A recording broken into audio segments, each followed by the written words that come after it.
Welcome to Salve, a therapeutic podcast for digital ailments. We're here to ease your online aches and entrepreneurial anxieties, one session at a time, with our host Jordan Brannon and today's guest Joe Fox from Growave. Today's worrying condition, the cost-cutting fever caused by tech stack bloat. Hello, everyone. I'm Jordan Brannon, and I am the host of the Salve podcast. And today, we are back treating your aches, your pains, your ailments. And today, we are specifically going to be helping you understand where you can be focusing on affordability in your digital health care, and maybe some places where you want to splurge a little. I've got a longtime friend, a brilliant mind, and an amazing accent joining us today. Joe, I'll kick over to you for a quick introduction, and we'll jump in on those pain points. Absolutely. Jordan, first of all, let me say thank you so much for having me on. I always enjoy our conversations, whether they're offline or in front of the camera. So first of all, thank you for that. And thank you for the amazing partnership we have with Coalition.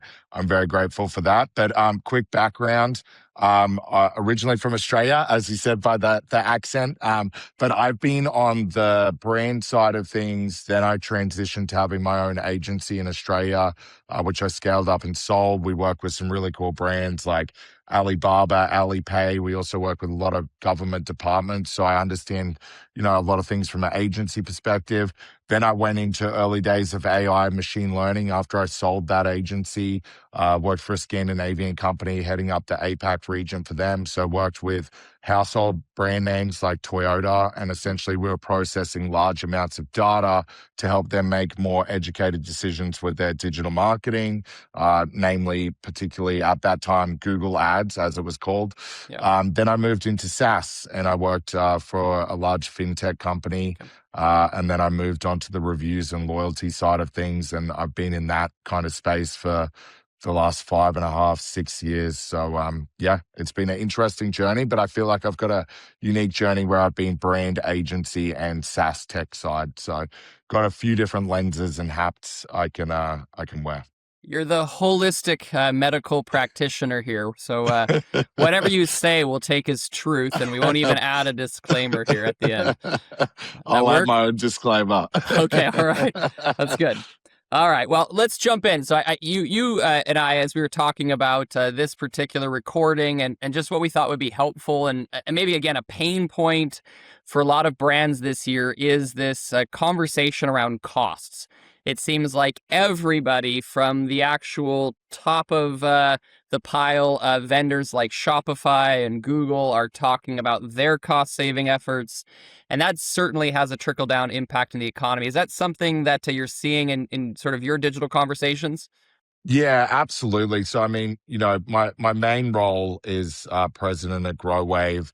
We do loyalty, retention, reviews, all of those sorts of things for, an onslaught of brands. We have 15,000 customers globally of all different shapes and sizes. And it's universal across the board, Jordan. Like what we are finding is these brands, no matter how well they're doing, and I'm quite bullish on the economy at the moment, particularly the e-commerce ecosystem. I think everyone had a much larger BFCM than probably a lot of people thought.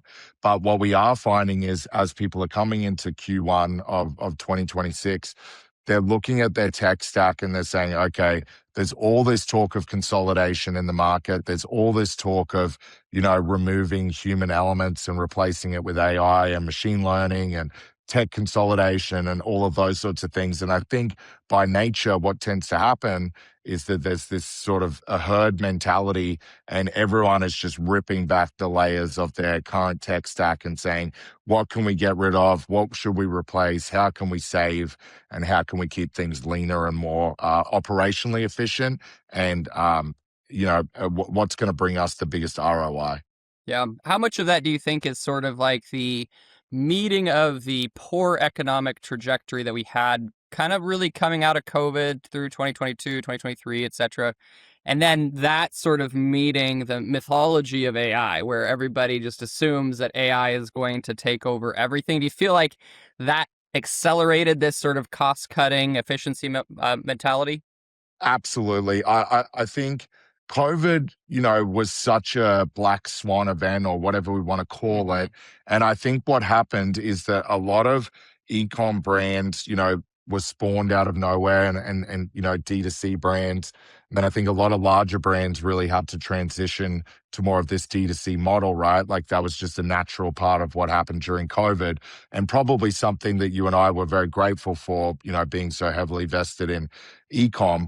But I Yeah. think what has happened now is that a lot of, just from a pure economical perspective, I think a lot of people were locked into longer term contracts that they signed during Mm-hmm. COVID when things were really, really big and booming and overpaying for a tech stack wasn't a big deal. But then, as you said, we've had some of these, uncertain things happen in the economy, tariffs being the largest one that I'll call out. That meeting with this AI mythology, as you call it. Mm-hmm. Very good term. I love that, and I will use that. Um, it's a combination of those 2 points hitting each other, and people just questioning and just asking the question. So I think people have came out of longer term contracts, maybe got a slight reduction in their tech stack spend. Now they're getting a little bit more conscious of like, okay, well, who are some of these up and new, coming platforms and partners? What should I be looking at? I call one out early because I just see the growth that they're having and they've released such a phenomenal product. And it feels like a SaaS that's came out of nowhere is Aaliyah, right? Like their pop-ups and the growth and everything that they've had. And they've got really fair pricing. And so you're getting these new up and coming kind of SaaS players that have leveraged AI to build great products very quickly, but they've also focused on some of the more traditional things like customer service and proper account executives and proper onboarding. So it's a combination of a few factors, but I would definitely say we're seeing it across the board. Like, it doesn't matter if a merchant's, doing 1 million in GMV, right up to some that are doing, 30, 40 mil GMV. Everyone is assessing the tech stack a lot more than what they were, even midway last year. Yeah. Yeah. On our side, I think we see so much fracturing of what has been a known quantity for brands that there is this sort of expectation like, we want to pull back until we sort of have a better understanding of where the chips land. Um, Yes. I think like again, a big part of that is this AI conversation, but also just the way that that's shifting consumer behaviors. We do a lot on the AI SEO side of things. Now ChatGPT has ads. Google is pushing more advertising functionality to its AI experiences. And we have all these sort of weird middle spots, Meta launching Andromeda, in terms of the advertising side with Meta. I think a lot of brands are just sort of like, okay, we've got to have a bit of a pullback and try to find a little more of a defensible position, which sometimes actually does lead to some harm. And I think a good maybe segue into the pain point of this sort of managing your costs and managing them well. And sort of looking at how you really are effective on the cost management side, rather than just simply saying like we cut dollars Yes. maybe too deep and we're now bleeding out because of that. What are some criteria that maybe you would use, again, putting on the brand hat, the agency hat, who's advocating for proper spend? What are some criteria you might use to help say, like, these are areas where you don't want to cut and you can sort of determine that how, or these are areas you do want to cut and here's how you sort of diagnose that? Definitely. So from a brand perspective, I think there's always a few more things to look at, right? So like I think from a brand perspective, one thing and one error and one mistake, and you certainly alluded to it and kind of mentioned it is, I think brands make this mistake of like, let's turn everything off or let's pause everything. And you know this from owning, or being co-founder of Coalition and the amazing work you guys do for brands. That doesn't work. You can't just turn everything off and sit there and say, oh, well, let's hope that things still happen if we turn everything off. So I think that's one issue that brands certainly shouldn't do. I think secondly, and I always am such a big advocate for having the right people in your corner as a brand. And when I refer to this specifically, I think agencies, so agencies such as yourself, trusted advisors who are experts in this field, you need them now more than ever because they can help you navigate a lot of what's out there. And they're a lot more focused and they understand an intersection of all different verticals and businesses. And they're seeing the trends now more than ever around what's working and what's not. And they're seeing it in real time versus what a brand's e-com manager might be just looking at their own set of data, their own set of assumptions. I think now more than ever, you need to rely on agencies and experts because they're at the front lines of everything. So that's my two biggest things. But when it comes to a technology stack perspective, I think it's about looking at your legacy platforms, and a little secret that I'll let the audience in because I've been in SaaS for quite some time. And I've been in SaaS that's venture backed, I've been in SaaS that's private equity backed, and I've been in SaaS that's privately owned. Now, when you're in a venture backed or a private equity backed SaaS, you are set targets that are often incredibly unachievable by people sitting in a room that are very detached from the product and very detached from the product and the customer. So that in turn affects merchants, right? So Yeah. I think one quick, easy, simple thing that merchants and agency can do is looking at a technology stack, seeing when is the last time they've updated the product. Are they regularly updating the product? And two, finding out if it's privately owned, venture backed, or if it's backed by private equity. I think knowing that is really important to understand the pricing mechanisms that go into what a brand is paying for their tech stack. So those are really key things. And I think you will always see up and coming startups offer the best pricing with the best product for a certain period of time. And then typically what happens is a VC comes in or a PE comes in and says, hey, we need to raise the prices. So if you can be adaptive and look at what put your technology into buckets of what's being covered, Jordan, and then assessing if there's a new and better up and coming tool that's really easy to migrate to or really easy. It might have a much better product feature set that doesn't exist in your current stack. That is a very easy, clean way to save a lot of cost. And agencies are typically recommending these tools. So once again, go back to the agency and the trusted advisor. That's my recommendations. Yeah, and I do like our perspective as an agency because we mostly deal with well-established small businesses up to small enterprises, sort of that range in e-commerce.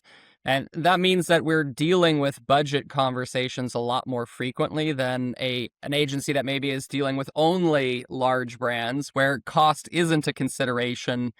And there's not necessarily an effort to control costs until, the C-suite all of a sudden comes back and says, hey, we've got to hit profitability this year. Yes. One of the things that Joel and I have talked about, Joel being my brother, for those of you who are listening and don't know, and Coalition's co-founder, we've talked about how companies, especially those that take on private equity or go public, there's typically a two-step cycle. There's the revenue chase, and then there's the profit chase. And once a company is in the revenue chase, they're typically going to do everything they can to get your business. So if you sign on with a company that's in the middle of the revenue chase, sort of know that that profit chase is coming. Take advantage of your moment, but also be willing to hedge your bets. If they hit that profit chase moment, because what that will mean is next contract renewal, you're going to see those prices grow by 30, 40, 50%. And you're going to all of a sudden be saying, hey, like, what happened? The product really hasn't changed, to Joe's point. But now all of a sudden it's worth 50% more than what it was. And that's just that cyclic activity happening. And so one of the things I would really call out as you're looking at your tech stack is look for those tech stack vendors and providers who do allow you to own your data and make that accessible to you. If your data is closed off, it's not exportable in any meaningful way, or it's so embedded in some kind of intellectual property asset that you'll never be able to take it with you. It's a good sort of cautionary moment. When you are working with privately owned, you generally are going to find that, and again, this is true for Coalition, you find that the owners have to be happy with their profit margins all the time because that's how we eat. And Yes. if we're not eating, then we're not happy with the profit margins, but we usually don't get to that point because we frankly, I've got the family here to feed. I want to take care of them well. And so that is usually a helpful thing when you look at just the companies that you're working with. In terms of one of the trends that we're seeing is the sort of a consolidation of the tech market. Tech vendors are doing more than they have before, and having more offerings to their end customer. What do you think is driving that sort of shift away from being highly specialized to really looking at building out an ecosystem? What do you think has made that switch flip? Yeah, I think there's three major factors to that. One is, as we just kind of covered, is profits. I think it's a lot easier to justify price increases if you're offering more. I think that's one from a SaaS perspective. Two, I think owning more of the customer journey and owning more of the tech stack is really important. And three, I think it's because we're just seeing such an influx of entrepreneurs and e-commerce starting up and coming into the space. So I think the I guess appeal to someone coming into the space who's completely new, that doesn't necessarily have a coalition in their corner or an advisor in their corner, comes in, sees a platform and says, oh, this platform can do 60 to 70% of everything that I've seen in YouTube videos. This is the platform I'm going to go with. And I think that's the three main areas that drive that.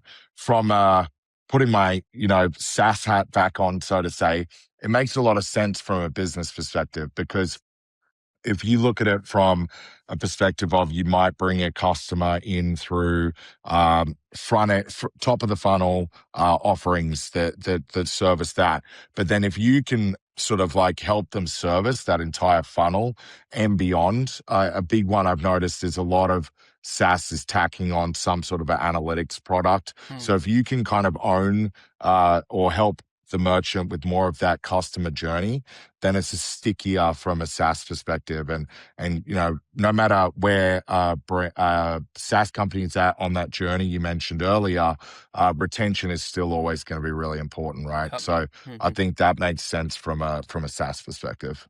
Yeah, I do like the touch on data there. I think one of the really important challenges that we're putting in front of our partners, and again, Growave being a great partner, and I think leading in this way, is making the data that your partner has of yours really matter for you.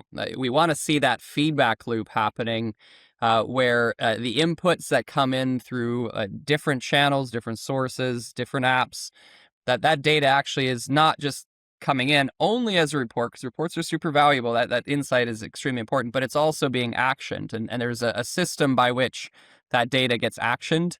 And again, that's where you start to see real benefit. And if you cut the wrong vendor, the wrong partner in that place, it's often, not only are you going to lose functionality, you're also going to lose that insight and that next step. And that can be really derailing to growth. How does Growave think about that strategically? And maybe, again, bringing that back to the pain point, like how do you feel like that solves for that particular pain point with merchants? Absolutely. And I think there's two parts to this, because it's really important. You mentioned the partnership side of things. Um, you know, Agencies such as yourself, good agencies that are doing great work for their merchants, really care about data. But to your point, they care about actionable data. So, you are essentially data scientists. I've always said that. Like, I think digital marketers and people in the space have to have some level of like data crunching. And yes, there's a lot more tools that make that easier now with the influx of AI. But you still got to actually understand how to input that data, what data matters, and how to pull out that data. But when you can short that process for an agency partner or a tech partner or a merchant, you're saving a lot of time. And I've always been a big believer of like, and it's something Eldar and I speak about at length. It's like, you want to be able to do two things as a product or as a service provider. And one is definitely about, making a business more profitable or saving them money, but also saving the end user time. So I think being able to address both of those by actually providing actionable insights through our analytics tools is really important, and something we've really focused on particularly over the last, I would say, 6 to 12 months. It's been a really core focus of what we're doing. We're always working on things to improve, general elements and parts of the product and taking on feedback. But something that we've done without waiting for feedback is like, let's really drive home the analytics side of things. Let's make things actionable and save, the end user, whether it be an agency partner or a merchant, as much time as possible. Yeah, because I do think that's one of the again, that AI mythology impacts is that AI makes everything that much faster. And again, most of the time, most studies I'm seeing don't say that's realized. And so there's a pressure on the e-commerce manager in-house and the agency like us to just do things faster, even if it's not with AI. Like that's one of I think for us, the big benefits that we've seen with AI has not been so much like we have mind-blowing insights from an LLM that we didn't have before. It's the incrementality of how small contributions from AI have helped us deliver on particular features or offerings to our clients in a way that we didn't necessarily have a couple of years ago. Absolutely. And I mean, I'd be curious, not to try and derail here, but I think it's really important because, the issues that you are solving for merchants are highly critical, and I always value your feedback. But like from a LLM, SEO optimization perspective or a LLM optimization process, do you find that tools like a ChatGPT or a Grok or anything like that, are you finding them useful in terms of content creation, or do you actually feel that they're adding too much noise? Sorry for the random question, No. but I'd just love to know that from your Yeah, perspective. we are very opinionated against AI-generated content for content we want to organically rank. Yep. So that doesn't mean we don't use it at all, but generally we just don't see that as being a sustainable strategy for our clients. We've done a ton of testing over the last 2 years, and at a high level, what we believe is happening, especially with Google, ChatGPT is not as strong here, but we believe Google is actually capably fingerprinting Mm, AI-generated content. That sometimes takes a matter of months, and you can try and humanize and do some things to obscure that. But within a matter of months, they are able to effectively fingerprint at scale if they think a particular AI model was used to generate a certain type of content. And in our test, what we see is you can rank for 3 months, and then after that 3 month cycle, and you get fingerprinted. It's not that you get penalized, that value of that content just goes away. Now, if you're a scrappy startup trying to grab whatever you can in a matter of months, that could be viable. But ultimately, a lot of big brands are looking for something that, again, they don't have to keep investing in. That's the promise of AI, is that you can advance, not reset every 3 month cycle. And so, yeah, for organic content, and specifically content we want to rank, if we are using AI generated content, it's for a short period of time. We're aggressively humanizing it, trying to make it more unique and distinct from what's available in the marketplace, and then really closely watching how that performs over time. But we still lean heavily on a team of, we've got some really great human copywriters and a great team of human copy strategists. Now, for social media posts, well prompted, well led, paid ads, email content, just different types of tone of voice strategies. Find it super, super helpful. So, but that is a bit of a strong opinion. I know a lot of smaller SEO agencies, maybe with access to less tests and data, are pretty happy on it. I know some brands have used AI copy and have had good success, but we've had a couple of really notable examples come to us with genuine penalties because of AI copy. And really, when we look at it, we can't say that a penalty occurred for anything other than the fact that you heavily used AI copy. And so we're really cautious about wanting our clients to get fingerprinted there. So yeah, that's how we're thinking about it. But it's a good tangent to touch on. Yeah, no, and I love that, and I think it's so important because I think going back to this AI mythology point, is I think a lot of brands are thinking, well, the agency should be, for example, putting out more of this content super quick because AI is there to do it. And, Hmm. or they're thinking I can just rely on AI to put out my content. But like, these are the points and these are the reasons why it's so important to have these trusted advisors and agency partners such as yourself in a brand's corner as they're growing, because that can be detrimental. So Yep. yeah, anyway, I just wanted to touch on that because I thought it was a very valid point around, merchants in particular and brands expecting things in a quicker period of time. Yeah, and what I think is important for brands in terms of how to use AI in copy and content is to think about how you're analyzing some of the data you get from things like reviews.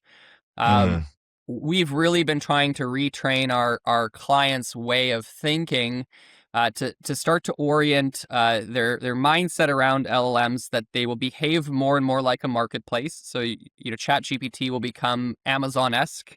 Google, as it pushes more AI products forward, will become more Amazon-esque for e-commerce merchants. And in that space, reviews are everything. And we kind of want our brands to be thinking about the different entities that a search user or AI user will encounter during their discovery process. One of them is that we often start with a prompt looking for a product that solves a problem. And then once we're into the prompt, what we often see happening is we're no longer just talking about the product entity, but as that search user is moving further down, they actually start to talk about the brand entity. Is this particular product maker reliable, quality, fast shipping, the best price? Am I going to save more than I would buy from someplace else? And so we really have to have our brands using the content they're bringing in from their human customers and starting to say like, hey, which entity is this matching to? How do we publish this, share this in such a way that, again, these LLMs have access to it, and it starts to influence where we fit into that conversation about product evaluation, brand evaluation, and then actual buying decision. I love that. Yeah. It's like I said, you guys are scientists. We And I try. I love it. No, no, truly, truly. And I mean, the thing that I found interesting, and it's so interesting you touched on this point, is like reviews have always had such a high level of importance that I think that people may not necessarily, like brands may not necessarily, especially brands that are starting up, may not realize the importance of that. Like, I still think the single best thing that you can do as a new business owner, no matter whether you're an e-commerce or a service-based business, is really drive authentic reviews and then use those reviews to shape product feedback. Use those reviews to give guidance to your customer service processes. Like, there's so much that can be used from reviews, not just helping at the conversion, but also actually, helping shape the business. And yeah, I love reviews. I mean, that my whole, shift out of fintech was because I love the powerful word of mouth, Hmm. and partnerships is very much word of mouth as well. And so like I felt like partnerships and reviews was a really good way to kind of follow that path. So I really love to hear it, when partners value them as much and brands are valuing them as much as you guys are too. Yeah, I mean, and there's reviews are pretty timeless in the merchant equation. Like, there's probably some mosaic someplace in Rome of Caesar eating a particular grape, right? And that vineyard owner is like, hey, Caesar endorses this particular product, and really, I mean, so much of what we end up buying today is influenced by a review, and it may not necessarily just simply be that 5-star rating with lots and lots of numbers next to it. It could be that endorsement from a seemingly genuine celebrity, or we call them a premium UGC content creators. Hmm. It could Hmm. be in an email forward. It could be in, and that's again like from the loyalty side of things, like make your brand shareable, because that creates these micro endorsement moments that really do start to spin that flywheel for you. So yeah, reviews I think are one of those things that will probably stand the test of time. Yes. I think we're in this phase, like you had touched on it, like where there's a kind of a crap factory of content being, that's a scientific term for you, medical, maybe medical. Yeah, medical. Yeah, of just like this poor quality content. And I think we'll get to the point where we'll see people leaning heavily on more personal expression and personally signed off expression. There's a lot of work being done by some of these AI companies about connecting your identity to certain statements online. So it's Mm, like, Joe says this is really Joe. And I expect that'll become a really powerful form of content as we see this tidal wave of AI content come in, and people really start to reject, sort of this, obnoxious tone with the emojis and with the, overly enthusiastic and the catch-22s. I mean, all those things that we really hate about AI content that we can just skim and find. So yeah, I think reviews will continue to be there, and they'll probably get more important as we sort of find a way to humanize the web after the yes. AI wave comes through. Yeah, absolutely. And I mean, the crap factory, and I just refer to anything that is so inauthentic, it's terrible, as just like AI slop. I know, like you and Mhm. I have joked about this, about what you see on LinkedIn with just, it's just slop, it's just Oh man. regurgitated, like no insight, no humanization put into it, often controversial, often factually inaccurate. But Mhm. reviews are just, they're very hard to fake. Yep. You either love it or you don't. And it's one of the rare things, to your point, that is just authentic in a wave of, as you said, crap, or I'd say slop. Mhm. So I hope they become more powerful. I Reviews is still the biggest number one driving factor for me in my own personal purchasing Mhm. decisions. Yeah. Second only to if I'm supporting a friend's, up and coming brand or service. It's just, it's what I know. It's peeling the veil off everything and really actually knowing that something is genuine or not. Mhm. So it's super important. Yeah, it's interesting. I think it'll be, again, especially for mature brands and mature marketplaces, mature websites, there's already legal restrictions about falsifying reviews. Yep. And I think that I honestly think, as AI pushes past the boundaries of what the law can currently do in a lot of areas, I think some of these areas where the law does actually form a bit of a dragnet become quite helpful in preserving some of these things like review integrity. And so finding as a brand a way to, one, get a hold of a customer who has your product, two, get them to actually take that little bit of effort to leave the review, and then three, make sure that review is now published, is available for other marketing work. That cycle is going to become really, really important, I think, especially for brands that aren't playing fast and loose with what's happening online right now.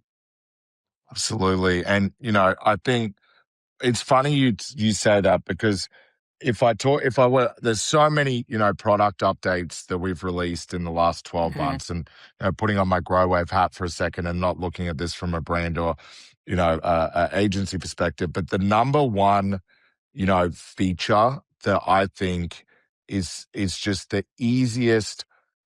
like easiest no-brainer to me, is if you're on Shopify Plus and you're not displaying reviews at checkout, you are losing money straight away. Mm. It's the number one feature that has the quickest impact and quickest result of everything that Growwave offers. Everything else takes a little bit of time, right? Yep. Takes time to collect, new reviews, but you can you can export reviews from previous platforms. We spoke about that earlier with data. But then just displaying that, literally ticking a box and having that display on your Shopify Plus checkout, is the single easiest lift that you can do to conversion Mhm. rates ever. Loyalty programs take time, and you got to do them right, and you got to think them through. They're very effective, and it's it's obviously very good from a, increasing AOV and increasing lifetime customer value. But the single biggest thing for conversion and instant revenue is that one little tweak. And so I think it goes back to the point of what we're saying. People trust reviews. Yeah. Now, real quickly, I want to touch on that a little bit and talk about just Growave's approach. So I can have reviews, one click. I've got reviews live in checkout. Those are product relevant. So I'm not looking at like a random product review. I'm seeing something that's relevant to my shopping cart that I have in that checkout.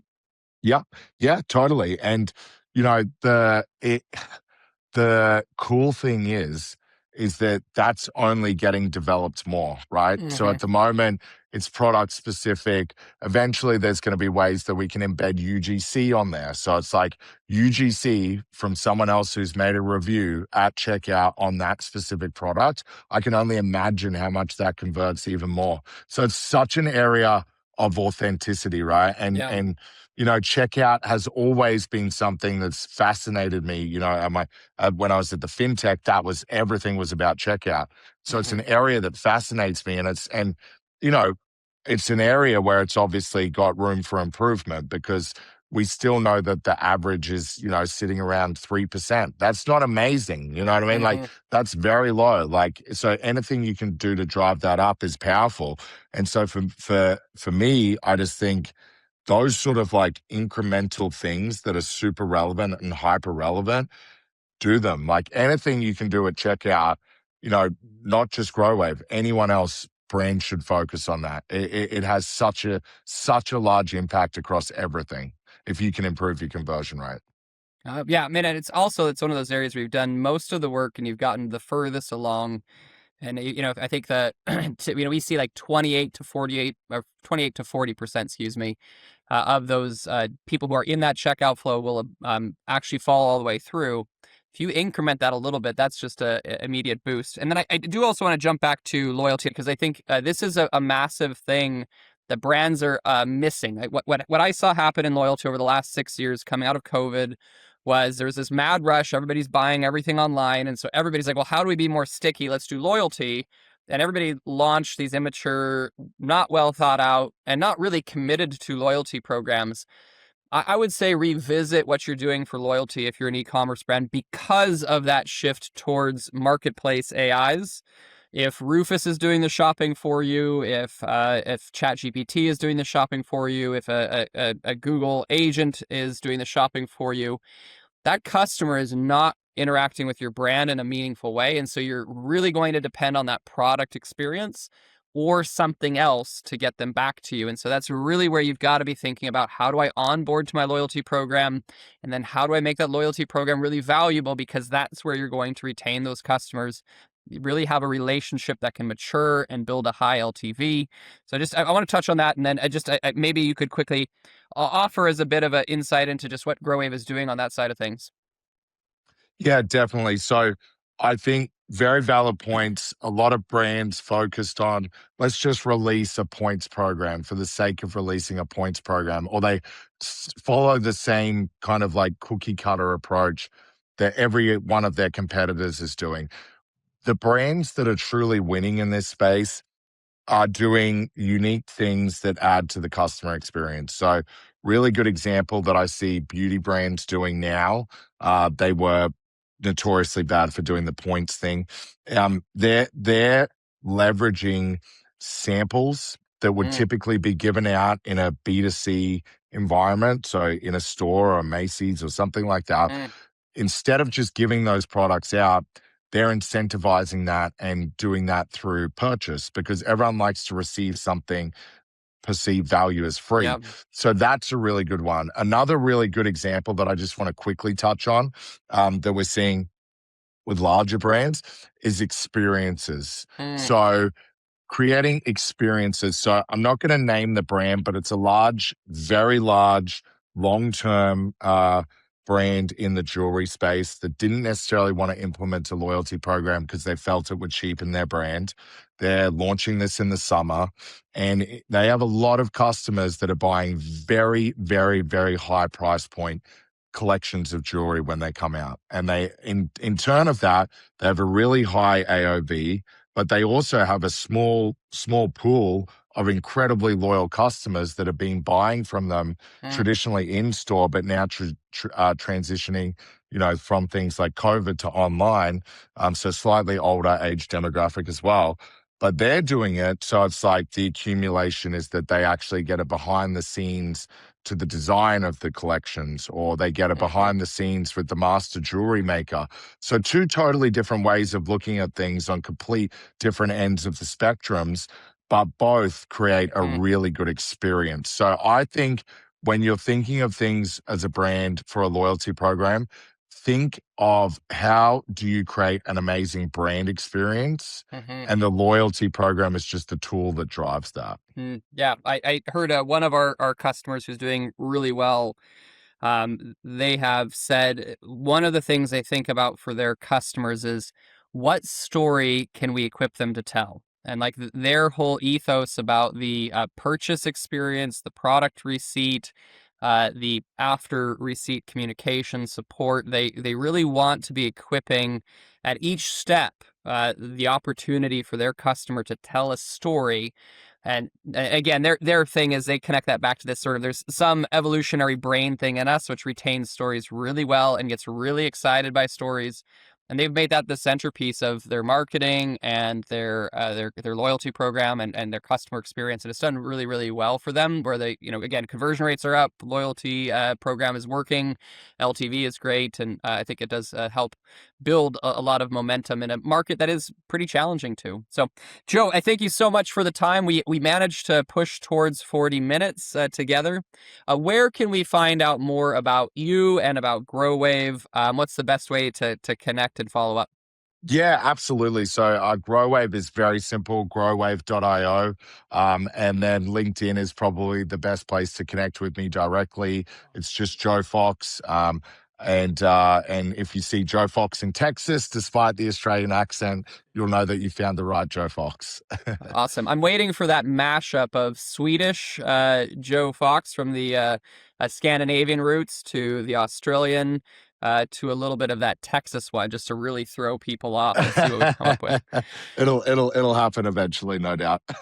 People will probably get you referred to a doctor if it does. So yeah, absolutely. Jordan, look, thank you so much for having me on the podcast. Once again, appreciate our partnership, but appreciate our friendship even more. And I thank you for having me on the podcast today. I appreciate it. Awesome. This has been another episode of Cyber Salve, where we are treating your digital aches, pains, and ailments one at a time with our connections, our friends, our partners, and our experts who really do understand what you're going through and are wanting to help you find your way through the woods. Until next time, this is Jordan, and do tell the story of Cyber Salve and share us around. Bye, everyone.